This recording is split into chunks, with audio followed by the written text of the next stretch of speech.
धुआं होते ही महानगर। तो इसमें किस तरीके की रिपोर्ट न्यूज़ आई है, इसको भी हम एनालाइज करते हैं, जो कि हमारे पॉल्यूशन एंड इन्वायरमेंट से रिलेटेड ये टॉपिक है जो कि आ सकता है। सो इसमें ये बताया गया है कि जो राजधानी दिल्ली है उसमें कूड़े के जो कचरे के जो पहाड़ है उसमें आग लगी है, और ये बात कही जा रही है कि ये एक नई बात नहीं है, इस तरीके की चीज़ें होती रहती है। सो देश के कई महानगरों में इस तरीके के कचरे के पहाड़ जो है वो बने गए, जिससे हमें ये पता चलता है कि जो कि लोग हैं वो कितना ज़्यादा कचरा जो है वो करते हैं, कितना कचरा जो है वो मतलब काफ़ी ज़्यादा कचरा जो हो जाता है, जिससे काफ़ी ज़्यादा गंदगी हो जाती है। तो देश में साफ़ सफाई के लेकर जो सरकारें हैं वो काफ़ी ज़्यादा निरंतर प्रयास करती है, लेकिन जैसे जैसे आबादी बढ़ रही है ऐसे ऐसे जो कूड़ा है वो उस तरीके से वो भी बढ़ रहा है, और शहरों में और घरों और फैक्ट्रियों में निकलने वाला कूड़ा जो एक बड़ी समस्या बन चुका है। और मतलब इन 5 राज्यों में जो कुछ राज्य आ जाते हैं, जैसे कि इनके मुताबिक देश में कुल 1854 बड़े कूड़े के ढेर या लैंडफिल साइट हैं। इन जगहों पर महीनों पुराना कूड़ा जमा होता है, और इसमें जो लैगिंग लैंडफिल, इसको क्या कहा जाता है,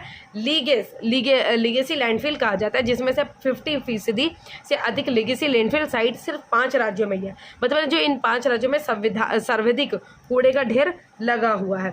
इस अध्ययन से यह भी खुलासा होता है कि ऐसे कचरा डंप से भारी मात्रा में मीथेन गैस निकलती है। अब जब कचरा देखो जलता है तो उससे काफ़ी ज़्यादा गंदी गैस भी रिलीज होती है, काफ़ी लोगों को सांस लेने में दिक्कत होती है, और जब कचरा इकट्ठा होता रहता है तो इन डंप से क्या होता है, जो मीथेन गैस भी निकलती रहती है। ये सूरज से आने वाली गर्मी को वायुमंडल में ही रोक देती है। जो मीथेन गैस क्या कार्य करती है, जो मीथेन गैस होती है ये जो सूर्यमंडल से जो आने वाली गैसेस होती है उसको वायुमंडल में ही रोक देती है, और इससे आपके शहर का जो तापमान है वो बढ़ता चला जाता है। जैसे कि एक रिफ्लेक्शन का सिस्टम होता है।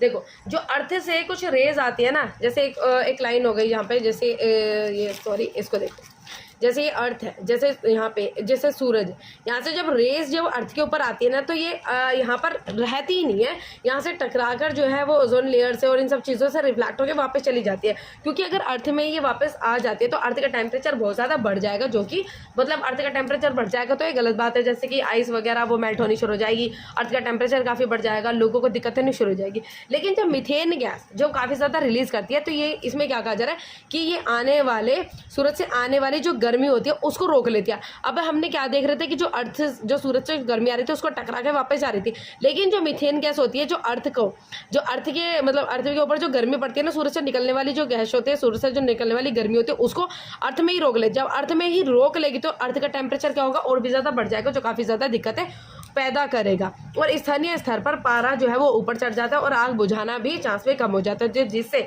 इस तरीके की समस्याएं बहुत ज़्यादा हो जाती है। क्योंकि कचरे के पहाड़ पर ज्वलनशील पदार्थों की मात्रा काफ़ी ज़्यादा होती है, इसलिए किसी भी प्रयास मतलब कितना भी प्रयास कर ले मीथेन गैस और ज्वलनशील पदार्थ आग को बढ़ा देते हैं। तो इस तरीके से बातें कही जा रही है कि जो मीथेन गैस है वो सूरज से आने वाली जितनी गर्मी होती है उसको वायुमंडल में रोक के ही तापमान को बढ़ा देती है, और मीथेन और ज्वलनशील पदार्थ जो होते हैं वो जो कि इन सब चीज़ों में जो कूड़ा कचरा जो इकट्ठा होता है उसमें आग लगा देते हैं। ऐसा नहीं कि किसी व्यक्ति ने जाकर आग लगाई, वो इन सब चीज़ों से आग लग जाती है। और साइंटिफिक रिपोर्ट जर्नल में छपी इसके मुताबिक ये कहा जा रहा है जो कचरे के पहाड़ के बीच जो लेयर होती है उसमें फंसी जहरीली गैस आग को रुकने या बुझने नहीं देती, और ये गैसें पहाड़ के अंदर से बाहर की ओर निकलने का प्रयास करती है, और भी आग जो है वो बढ़ती चली जाती है। और तो ये ईंधन का काम करती है, जैसे कहते हैं ना आग में घी जलाने का काम करता है, तो उसी तरीके से जो अंदर भी और भी लेयर्स डली हुई होती हैं तो वो और भी आग बढ़ाने का काम करती रहती है।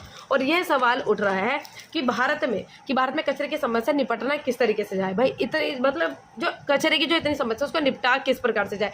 मतलब कचरा तो भाई देखो होता है, रिसाइकिल करने की अगर कोशिश करते हैं, रिसाइकिल अगर उसको करा जाए तो इस तरीके से कचरे की जो समस्या वो थोड़ी बहुत, ज़्यादा नहीं तो थोड़ी बहुत तो कुछ ना कुछ तो इसमें असर होगा। रिसाइकिल अगर चीज़ों को करा जाए, बार बार चीज़ों को यूज़, जैसे कोई चीज़ है अगर हमको उसको ऐसे नहीं कि सारी चीज़ों को हम यूज़ कर सकते, सारी चीज़ें रिसाइकिल हो सकती है नहीं, कुछ चीज़ें जिनको लगता है कि वो रिसाइकिल हो सकती हैं, दोबारा यूज़ की जा सकती है, उसको रिसाइकिल करना चाहिए। सो वास्तव में जितना भी कचरा जमा हो रहा है हमारे पास कचरे को निपटाने के संसाधन बहुत ही कम है, और विदेशों में कचरे से बिजली पैदा की जाती है। देखो देशों में काफ़ी तरीके के काम किए जाते हैं जिससे कि कचरे को निपटाया जा सके और उसको कम किया जा सकता है। उन्होंने कचरे से बिजली पैदा करने का जो है वो काम किया है, और विदेशों में गैस पैदा की जाती है और खाद बनाने का भी काम किया जाता है। कचरे से पैदा हुई बिजली को उद्योगों को दिया जाता है और खाद को कृषि उत्पादन में इस्तेमाल किया जाता है। बिजली, गैस और खाद की बिक्री से वहाँ की जो सरकारें काफ़ी धन भी अर्जित करती है। इसके अलावा कचरे से प्लास्टिक और अन्य चीज़ों को अलग किया जाता है, फिर इनको रिसाइकिल करके रोज़मर्रा के इस्तेमाल के लिए बना दिया जाता है। तो हम भी चाहते हैं कि भारत में इस तरीके की चीज़ें हों भाई, कि जिससे कचरे को भी रिसाइकिल किया जाए और जिससे कि बिजली वगैरह बनाई जाए और खाद वगैरह बनाया जाए, जिससे कि जो इतना सारा कचरे का ढेर हो रहा है वो उसको कम हो जाए और जो प्लास्टिक वगैरह उसको रिसाइकिल किया जाए। यदि भी भारत में इस तरीके की चीज़ें कुछ कर रहे हैं या नहीं कर रहे हैं, तो हम आगे बढ़ते हैं भाई, देखते हैं। यदि भी भारत में कचरे से गैस बनाने के प्लांट शुरू किए गए थे, लेकिन इनकी जो लागत वो बहुत ज़्यादा हुई थी और कचरे का अगर सही ढंग से निपटाना किया जाए तो इसकी काफ़ी फ़ायदा हो सकता है भाई। जो आर्थिक स्थिति है और भी ज़्यादा अच्छी हो जाएगी। कचरा है जो इतना ज़्यादा गंदगी इकट्ठा कर रहा है वो भी जो है कम हो जाएगा। इस तरीके जो आगे लग जाते हैं, गैस लग जाते हैं, जिससे कि एनवायरनमेंट जो बहुत ज़्यादा पोल्यूट हो जाता है उसका भी कम किया जा सकता है। और विशेषज्ञों का ये भी कहना है कि तो देश भर में जो कचरे का उपयोग कर सालाना 65,000 मेगावाट बिजली पैदा की जा सकती है। देखो कितनी बढ़िया बात है कि कचरे का इस्तेमाल करके 65,000 तक जो बिजली उसका उत्पादन किया जा सकता है। और यह 2030 तक 1.65 लाख मेगावाट और 2050 तक ये 4.36 लाख मेगावाट तक पहुंच सकता है। देखो कचरे से इस्तेमाल। भारत में कूड़ा डालने के लिए 3,159 स्थान है और ये देश के लगभग 20% मीथेन उत्सर्जन के लिए जिम्मेदार है। देखो कितने स्थान है कि भारत में कूड़ा डालने के 3,159 स्थान है और जो कि 20% जो मीथेन गैस को रिलीज करता है। और दूसरी तरफ यह पूर्ण चक्रण अपशिष्ट ऊर्जा रूपांतरण और हरित नक्रिय के सृजन का अवसर भी प्रदान करता है। 1 किलोवाट बिजली पैदा करने के लिए 1 टन कचरा पर्याप्त है। और हालांकि वास्तविक उत्पादन कचरे की गुणवत्ता पर निर्भर करता है। वैज्ञानिक और औद्योगिक इन सबका ये कहना कचरे को अलग करने और मीथेन प्रबंधन के लिए कृत्रिम मेगा उद्योग के लिए जरूर बताई गई है। और ये भी कहते हैं कि जो बढ़ता शहरीकरण औद्योगिक गतिविधियों से हमारे यहाँ ठोस अपशिष्ट का उत्पादन अधिक है और लैंडफिल पर नगरपालिका और औद्योगिक कचरे का ढेर तेजी से बढ़ने की आशंका बताई जा रही है। पर्यावरण की सुरक्षा, महामारी की रोकथाम और महानगरों के लोगों को सुरक्षा हवा उपलब्ध कराने के लिए कचरा निपटान की योजनाओं को मूर्त रूप देना बहुत ज़्यादा जरूरी है। और ये इंपॉर्टेंट है कि कचरे की तरफ इस तरीके से अगर बढ़ रहा है उसकी तरफ ध्यान दिया जाए और उसका यूटिलाइजेशन जो है वो किया जाए। जैसे अगर दूसरे कंट्रीज़ में जिस तरीके से चीज़ें करी जा रही है उस तरीके से भारत में भी करी जाए तो बहुत ज़्यादा अच्छा होगा।